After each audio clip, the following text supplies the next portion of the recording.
ഖുർആൻ അത്ഭുതങ്ങൾ അവസാനിക്കുന്നില്ല.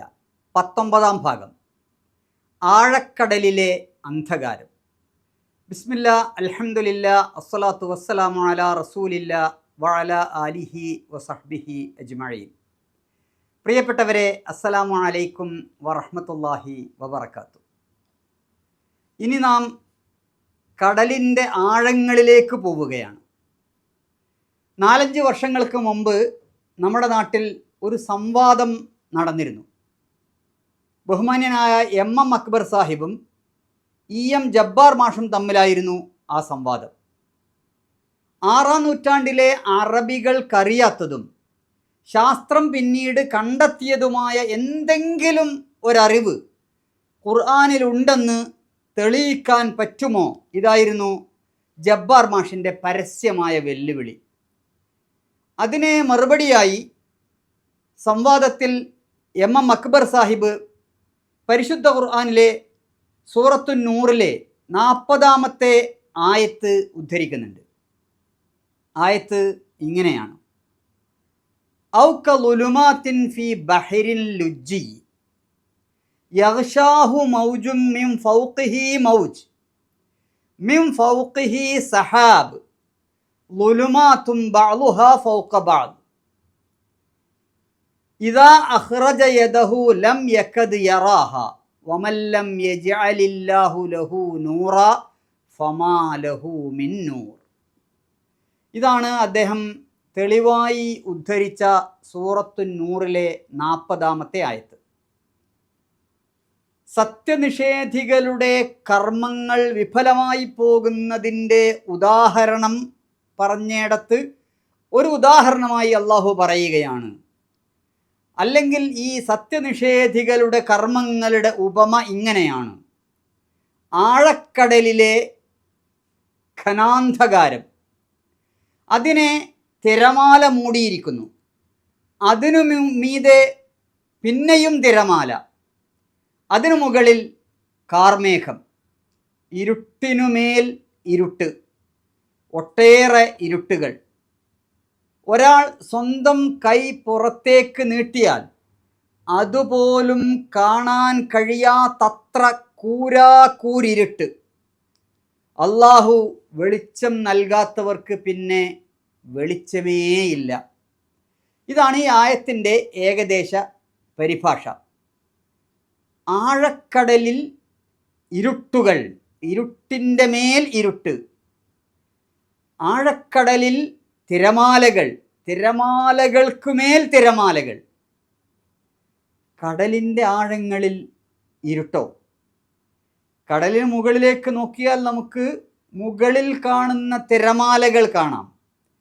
ഈ തിരമാലകൾക്ക് പുറമേ ആഴക്കടലിൽ പിന്നെയും തിരമാലകളുണ്ടോ? അതെ, ആഴക്കടലിൽ ഇരുട്ടുണ്ട്, അല്ല ഇരുട്ടുകളുണ്ട്. ആഴക്കടലിൽ തിരമാലകളുണ്ട്. പക്ഷേ ഒരിക്കൽ പോലും കടലിൽ പോവാത്ത, ഒരിക്കൽ പോലും കപ്പൽ യാത്ര നടത്താത്ത നബി സല്ലല്ലാഹു അലൈഹി വസല്ലമക്ക് ഈ കടലിനകത്ത് തിരമാലയുണ്ട് എന്നും കടലിനടിയിൽ ഇരുട്ടുകളുണ്ട് എന്നും എങ്ങനെ മനസ്സിലായി? ഒരൊറ്റ ഉത്തരമേ ഉള്ളൂ: കടലിനെ പടച്ച, തിരമാലകളെ പടച്ച, വെളിച്ചത്തെയും ഇരുട്ടിനെയും പടച്ച അല്ലാഹു സുബ്ഹാനഹു വ തആല വിശുദ്ധ ഖുർആനിലൂടെ നബി സല്ലല്ലാഹു അലൈഹി വസല്ലമക്ക് പറഞ്ഞു കൊടുത്തതാണ് ഒരു ഉദാഹരണത്തിലൂടെ. ഔ കളുലുമാത്തിൻ ഫീ ബഹരിൻ ലുജ്ജി. ബഹർ എന്നല്ല പറഞ്ഞത്, ബഹറുൻ ലുജ്ജി എന്നാണ്. ആഴക്കടൽ, ബഹർ എന്ന് പറഞ്ഞാൽ കടൽ, ബഹറുൽ ലുജ്ജി എന്ന് പറഞ്ഞാൽ കടലാഴം അല്ലെങ്കിൽ ആഴക്കടൽ എന്നാണ് അർത്ഥം. ഔ കളുലുമാത്തിൻ ഫീ ബഹരിൽ ലുജ്ജി. അവരുടെ ഉദാഹരണം കടലിനടിയിലുള്ള അനേകം ഇരുട്ടുകൾ പോലെയാണ്.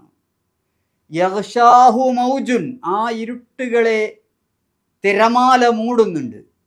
മിൻ ഫൗഖിഹി മൗജുൻ, ആ തിരമാലക്ക് മുകളിലും തിരമാലയുണ്ട്. മിൻ ഫൗഖിഹി സഹാബ്, അതിനു മുകളിൽ മേഘമുണ്ട്. ളുലുമാത്തുൻ ബഅ്ളുഹാ ഫൗഖ ബഅ്ള്, ഇരുട്ടുകൾക്കു മീതേ ഇരുട്ട്. ഇദാ അഖ്റജ യദഹു ലം യകദ് യറാഹ, ഒരാൾ കൈ ഉയർത്തിയാൽ അത് കാണാൻ പോലും പറ്റില്ല. ഈ ആയത്തിൽ പറയുന്ന പ്രധാനപ്പെട്ട കാര്യങ്ങൾ ഇവയാണ്. ഒന്ന്, ആഴക്കടലിൽ ഫീ ബഹ്രിൻ ലുജ്ജി, ആഴക്കടലിൽ നല്ല ഇരുട്ടാണ്. ഒന്നിനു മുകളിൽ ഒന്നായി അനേകം ഇരുട്ടുകളുടെ അട്ടിയാണ്. ളുലുമാത്തുൻ ബഅ്ളുഹാ ഫൗക ബഅ്ള്. മറ്റൊന്ന്, ആഴക്കടലിൽ ഈ ഇരുട്ടുകളെ പൊതിയുന്ന തിരമാലകളുണ്ട്. തിരമാലകളിൽ മുകളിൽ മാത്രമല്ല, അത് കടലിനടിയിലുമുണ്ട്. ആ തിരമാലകളെ പൊതിഞ്ഞുകൊണ്ട് വേറെയും തിരമാലകളുണ്ട്. യഗ്ഷാഹു മൗജും മിൻ ഫൗഖിഹി മൗജും മിൻ ഫൗഖിഹി സഹാബ്. തിരമാലകൾ അതിനെ പൊതിഞ്ഞ് പിന്നെയും തിരമാലകൾ, പിന്നെ കടലിന് മുകളിലെത്തിയാൽ തിരമാലകൾ, അതിനു മുകളിൽ മേഘം. ഇപ്പോൾ സൂര്യനെ മറക്കുന്ന മേഘമുണ്ട്, പിന്നെ സർഫസ് വേവ്സ് എന്ന് പറയാവുന്ന കടലിന് മുകളിലുള്ള തിരമാലയുണ്ട്, പിന്നീട് ഇന്നർ വേവ്സ് കടലിനകത്തുള്ള തിരമാലയുണ്ട്. ഇതൊക്കെ കഴിഞ്ഞ് ചെല്ലുമ്പോൾ കടലിനകത്ത് ഇരുട്ടാണ്. ഈ കൂരിരുട്ടിൽ ഒരാൾക്ക് സ്വന്തം കൈകൾ പോലും കാണാൻ കഴിയില്ല. ഇദാ അഖ്റജ യദഹു ലം യകദ് യറാഹ, ഒരാൾ തൻ്റെ കൈ പുറത്തെടുത്താൽ അതുപോലും കാണാൻ കഴിയില്ല. എന്താണ് ഇവിടെ കൈ പുറത്തെടുത്താൽ എന്ന് പറഞ്ഞത്? ഒരാൾ അങ്ങേയറ്റം ഇരുട്ടിലെത്തിയാൽ അയാളുടെ മുമ്പിലൊന്നും ഒരു വസ്തു ഉണ്ടെങ്കിലും കാണാൻ കഴിയില്ല. വസ്തുക്കൾ ഉണ്ടോ ഇല്ലേ എന്ന് ഉറപ്പിക്കാൻ കഴിയില്ല, കാരണം ഒന്നും കാണില്ല. പക്ഷെ ഒരാൾക്ക് സ്വന്തം കൈ എടുത്ത് ഇങ്ങനെ മുന്നിൽ വെച്ചാൽ അയാളുടെ കൈ മുന്നിൽ വെച്ചിട്ടുണ്ട് എന്ന് അയാൾക്കറിയാം, പക്ഷെ അതുപോലും കാണാൻ പറ്റില്ല. അപ്പോൾ തൊട്ടു മുമ്പിൽ ഒരു വസ്തു ഉണ്ടെങ്കിൽ അതുപോലും കാണാൻ പറ്റില്ല എന്ന് വ്യക്തമാക്കാനാണ് ഇദാ അഖ്റജ യദഹു ലം യകദ് യറാഹ എന്ന് പറഞ്ഞത്. അയാൾ സ്വന്തം കൈയെടുത്ത് പുറത്തിട്ട് കണ്ണിനും അടുത്ത് വെച്ചാൽ പോലും കാണാൻ കഴിയാത്തത്ര കൂരിരുട്ടാണ്. ഏതാണ്ട് ഒരു 200 മീറ്റർ വരെ മാത്രമാണ് കടലിനകത്ത് സൂര്യപ്രകാശം കിട്ടുന്നത്. അതിൻ്റെ പ്രകാശ സംശ്ലേഷണം വഴി സൂര്യനിൽ നിന്നുള്ള ഊർജത്തെ സ്വന്തമാക്കിക്കൊണ്ട് ധാരാളം ജീവികൾ കടലിനടിയിലുണ്ട്. ഈ ജീവികളൊക്കെ ഏകദേശം 200 മീറ്ററിനുള്ളിലാണ്. പിന്നീട് 200 മീറ്റർ മുതൽ 1000 മീറ്റർ വരെ ആഴത്തിൽ ചെറിയ തോതിലുള്ള വെളിച്ചമുണ്ടാകും. അതിനും താഴെ കടലുണ്ട്. കടലിൻ്റെ ഒരു ശരാശരി ആഴം എന്ന് പറയുന്നത് 3600 മീറ്റർ വരും എന്നാണ് പറയുന്നത്. കടലിന് ചില ഭാഗത്ത് 11 കിലോമീറ്ററോളം ആഴമുണ്ടത്രേ. അപ്പോൾ ചുരുക്കി പറഞ്ഞാൽ കടലിൻ്റെ കൂടുതൽ ഭാഗവും എപ്പോഴും ഇരുട്ടിലാണ്. 200 മീറ്റർ വരെ സൂര്യപ്രകാശം വ്യക്തമായി എത്തുന്നു. അതിന് താഴെ ഒരു പ്രത്യേക സോണാണ്, ട്വിലൈറ്റ് സോൺ എന്ന് പറയുന്ന മങ്ങിയ പ്രകാശം കിട്ടും ഏകദേശം 1000 കിലോമീറ്റർ വരെ. അതിന് താഴെ പിന്നെ പൂർണ്ണമായും ഇരുട്ടാണ്. കടലിലെ ഈ ഇരുട്ട് എങ്ങനെയാണ് ഉണ്ടാകുന്നത്? മേഘങ്ങൾ സൂര്യപ്രകാശം തടയും. പിന്നീട് ഈ സൂര്യപ്രകാശം കടലിലേക്ക് ഇങ്ങനെ താഴ്ന്നു പോകുമ്പോൾ അതിൻ്റെ പ്രകാശത്തിൻ്റെ ഓരോ നിറവും ഇല്ലാതാകും. ആദ്യമായി ചുവപ്പ് നിറം നഷ്ടമാകും, പിന്നെ ഓറഞ്ച് നഷ്ടമാകും, പിന്നെ മഞ്ഞ നഷ്ടമാകും, പിന്നെ പച്ച നഷ്ടമാകും, ഒടുവിൽ പൂർണ്ണ ഇരുട്ടായി മാറും. അതുകൊണ്ടാണ് വിശുദ്ധ ഖുർആൻ പറയുന്നത് ളുലുമാത്തുൻ ബഅ്ദുഹാ ഫൗക ബഅ്ദ്. ഇരുട്ട് ഒന്നിനു മുകളിൽ മറ്റൊന്നായിക്കൊണ്ട്, ഇരുട്ടിനു മുകളിൽ മറ്റൊന്ന്. ളുലുമാത്തുൻ ബഅ്ദുഹാ ഫൗക ബഅ്ദ്.